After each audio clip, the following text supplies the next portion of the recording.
জাকসুতে আজকে নির্বাচনী প্রচারণা কেমন দেখছেন একটু জানাবেন। আসলে আমেজের যে প্রসঙ্গটি আসে নির্বাচন কেন্দ্রিক যে আমেজ বা যে ধরনের বিষয়গুলো আমরা আসলে চিন্তা করি সেই রকম আমেজ জাহাঙ্গীরনগর বিশ্ববিদ্যালয়ে আজকের দিনে অন্তত একেবারেই নেই।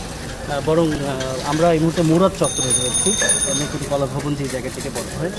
সেখানে কিছু মানুষের এক ধরনের খুব ছোটো ছোটো আকারে আড্ডা রয়েছে। সেখানে আমরা কয়েকজন প্রার্থীকেও দেখেছি, তারা নিজেরা কথা বলছিলেন, কোন রকমের ইশতেহার দেবেন সেই বিষয়ে কথা বলছিলেন। তবে ঠিক প্রচারণার যেরকম আমরা এক ধরনের প্রবণতা দেখি শিক্ষার্থীদের সঙ্গে মত বিনিময় কিংবা একসঙ্গে হেঁটে যাওয়ার লিফলেট বিতরণের যে ব্যাপারগুলো, সেরকম দৃশ্য এখনও অবধি আমাদের চোখে পড়েনি। তবে আমরা শুনছিলাম যে ইশতেহার নিয়ে বেশ কিছু কথাবার্তা হচ্ছে, বিশেষ করে যে প্যানেলগুলো নির্বাচন করছে তারা একে একে ইশতেহারগুলো সামনে আনছে।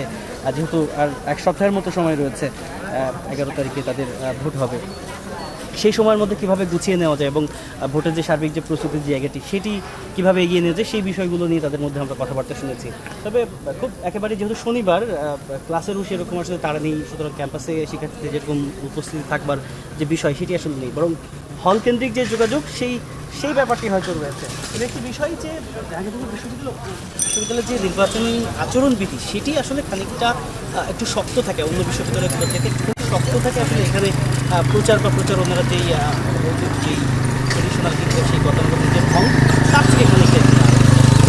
জি, ধন্যবাদ আপনাকে তাজনুর।